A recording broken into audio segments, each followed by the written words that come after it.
All right, thanks. So I'm Chris Smith. I'm a software engineer at Rethink Robotics. If you don't know Rethink, we were started in 2008 by Rodney Brooks. We make the Baxter and Sawyer robots. They're typically sold into manufacturing environments to do stuff like machine tending, PCB testing, inspection. And so what am I talking about? I'm going to give some very heavily abridged histories of ROS and Rethink, talk about kind of why we decided to eventually build rosnodejs.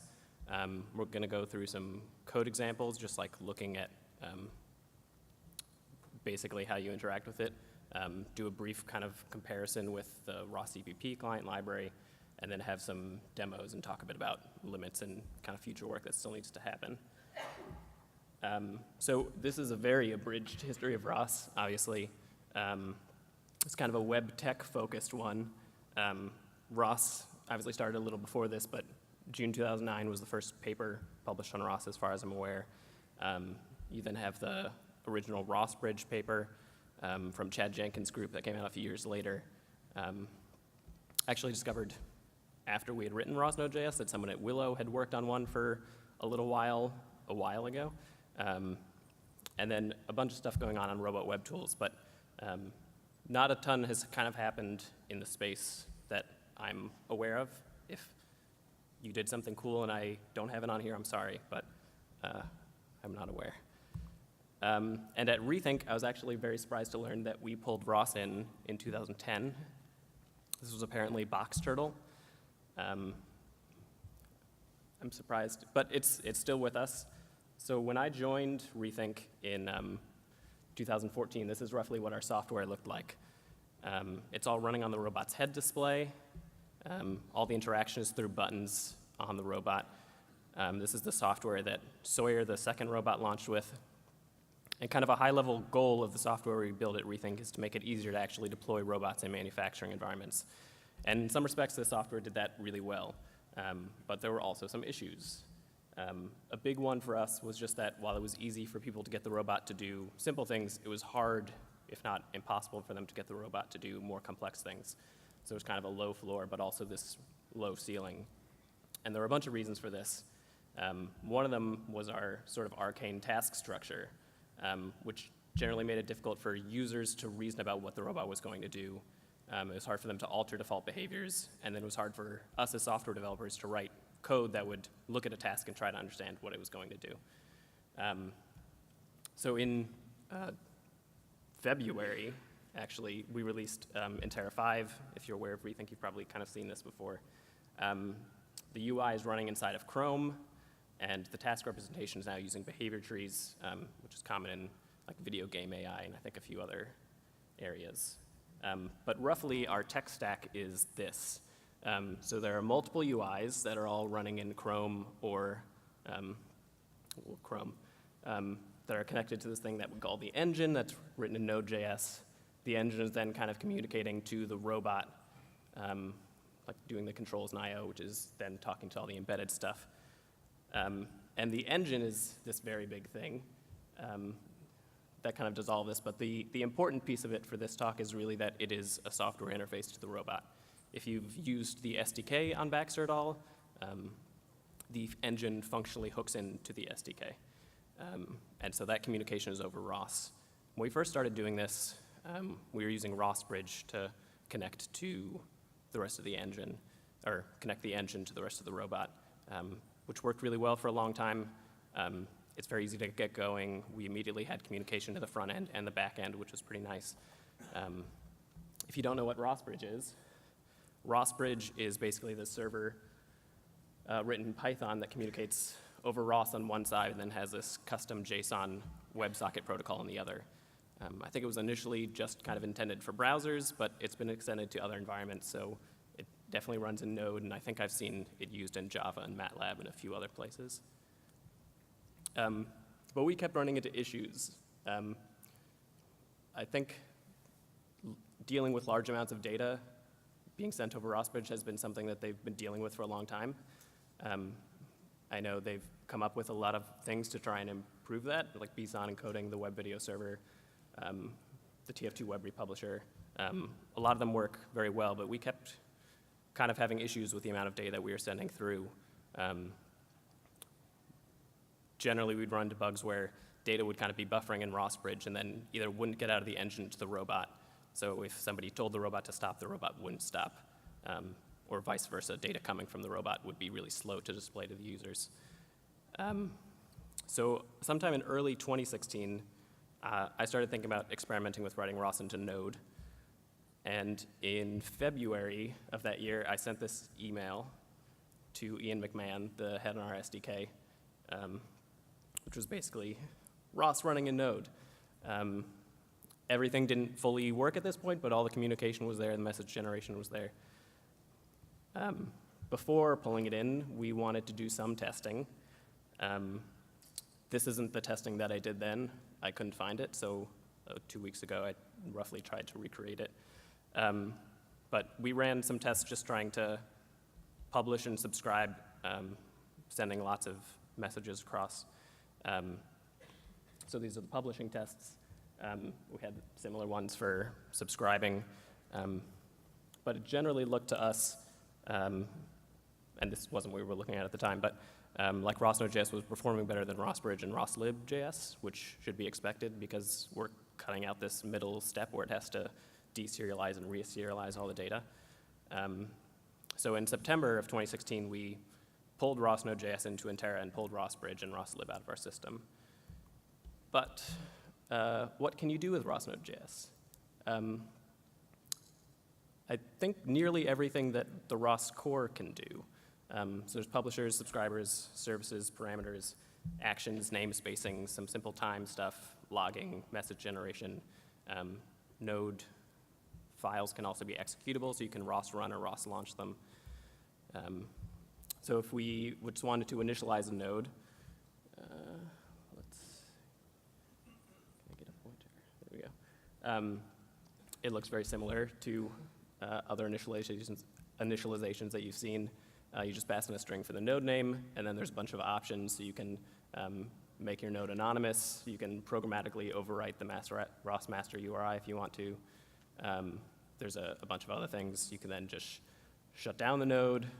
You can hook into events for when the node is told to shut down. We have node handles, mostly because I missed them in ROSPy. Node handles kind of generally broker any attempt to do topic, service, or parameter interaction.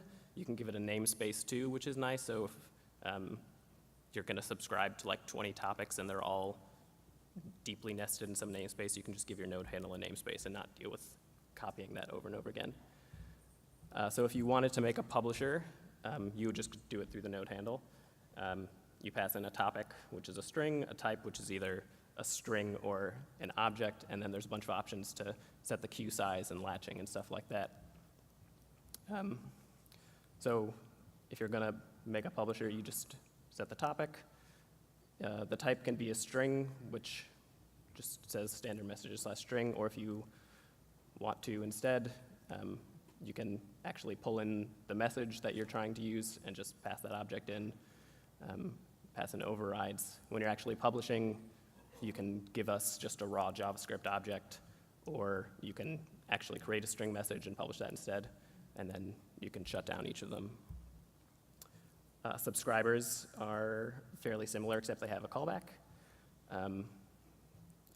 So here we just made a callback function, and then topic, type, callback, kind of the same thing, except we're again using the object to specify the type. Again, you can specify options, and then what we're actually doing under the hood when you add a callback here is we're just hooking it into this message event. So if you don't give us one when you actually create the subscriber, you can just add it whenever you want to and remove it as you need. And then you can shut them all down. Services, which you can advertise and make clients do. So your callback function for this looks a little bit different than the subscriber. It has a request object and a response object, which will be filled in with the data that you need in the request, and then you just fill in the response. And then, again, you pass in the name of the service that you're going to send, the object or a string for the type, and then the callback function. The service client, you also just instantiate, and then you can call it with a request. The node handle also exposes a function to wait for services if you need them. And then parameters, I think this technically isn't everything that you can do with parameters, but I've never seen anybody use the other parameter functionality, and nobody's asked me for it, so I haven't done it yet. If you want it, let me know. But you can get, set, check, and delete parameters, so it's most of it. There is logging. You can hook into the logger if you want to kind of send the data somewhere else. But by default, it will log to standard out, standard error, and ROS out. There's throttled logging, and you can set and get log levels as you need. And then a simple time interface to give you either the sim time or the wall clock time as appropriate, and then some helper functions to convert between JavaScript time representations and ROS time representations. Messages, there are a lot of options and can be a little confusing, but generally if you're running in Kinetic or later in a Catkin workspace, they'll just exist for you. They'll get built with all of your other messages, and you can just pull them in whenever you want through this require function that rosnodejs exposes. And then you can get messages and services from them. If you're running in Indigo or earlier, which we are, which is why this exists, you can have them built for you. They'll also just be put into your devel workspace. And then actually kind of someone pulled in from Brandon Alexander's early stuff, I think. You can just generate the messages on the fly if you prefer. The messages themselves provide constants. If you instantiate them, they'll automatically have default fields filled in for everything. So this is obviously not going to actually compile, but roughly in RosCPP, this is sort of a intra-node chatter example. So if we wanted to compare this to what it would look like in rosnodejs, it would actually be very similar, which I think is really cool. So you can see right at the top, we're pulling in the packages that we want to use, both just ROS and the messages that we're going to use. We then initialize the node. We create a node handle. We make a callback that's just going to take in the message and log something. We'll advertise a publisher on a topic with a type. You'll create a subscriber on the same topic. And then you create a message, give it some data, and then once a second, you'll just publish a message on that topic. So what does this look like? We have some very simple examples. So I'm just running a ROS core here. Here I'm running a talker. That's very similar to all of the kind of ROS talker examples. I can make a listener, and here it's getting data. You can obviously echo that topic also if you want to. If you're curious about adding two integers together, and for some reason you just can't figure it out on your own, there is a server that can do that for you.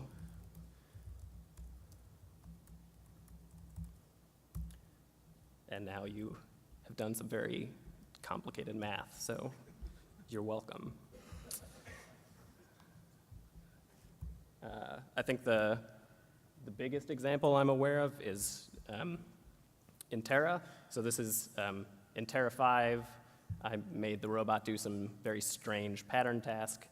This is just our UI, which is running in Chrome. So obviously, rosnodejs is not running in Chrome, but the web page is connected to backend that is running in Node.js, and so all of the data from the robot is funneled up in real time. Well, not real time, but to the UI to let you see what the robot's doing and what the behavior tree is doing as it runs. And then the other example is this very hacky RViz that we made a year-ish ago during a quick hackathon. We were mostly trying to explore using Electron and then also testing out some different re-architecting of our 3D view stuff going on. Electron, if you don't know it, is this really cool open source package from GitHub. It powers their Atom code editor, which is a code editor from GitHub, but Electron lets you build apps in Node.js. It's this combination process with a Node backend and a Chromium front end, but they're all running in the same process, and Electron will automatically build those for you into native apps to run on Mac, Windows, or Linux. But the front end in Electron also has access to all of the file system and kind of native APIs that browsers generally don't give you access to.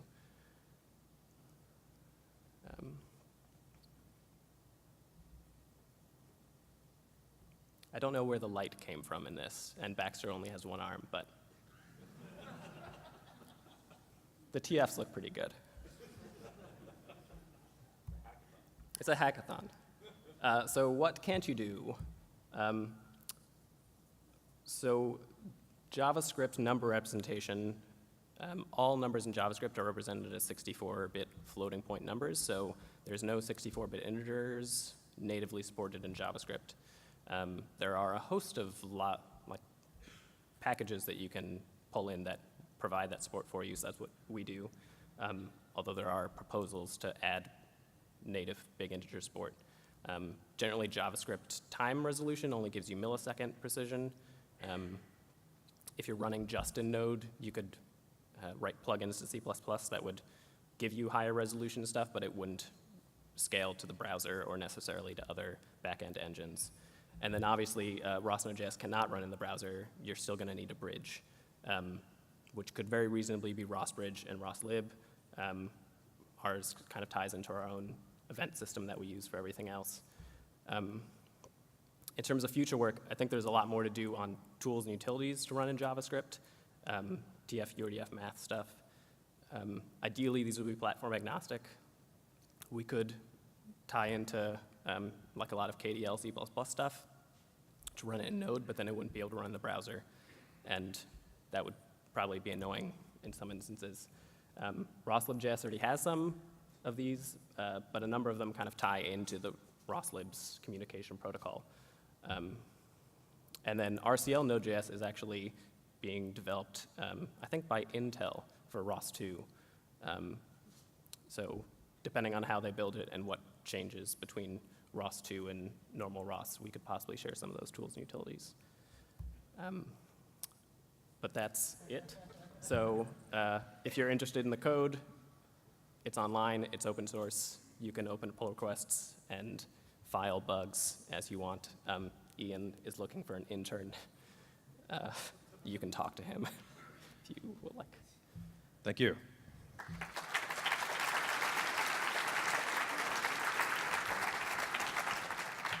We've got time for just a question or two, if there are.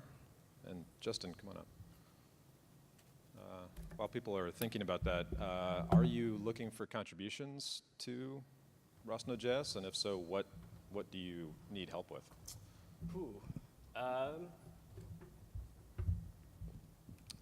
I think rosnodejs, there are certainly a few things that we're missing. I mentioned a few parameter things that we don't support. I don't think we have topic remapping yet.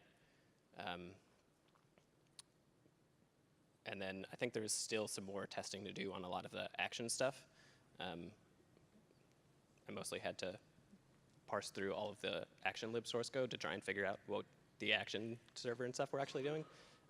So I don't think that's probably that solid. I think a lot more of the work is building tools and utilities to use in JavaScript. But we're working on that too. Yeah. Do you have any plans for TypeScript support or TypeScript types with it? No.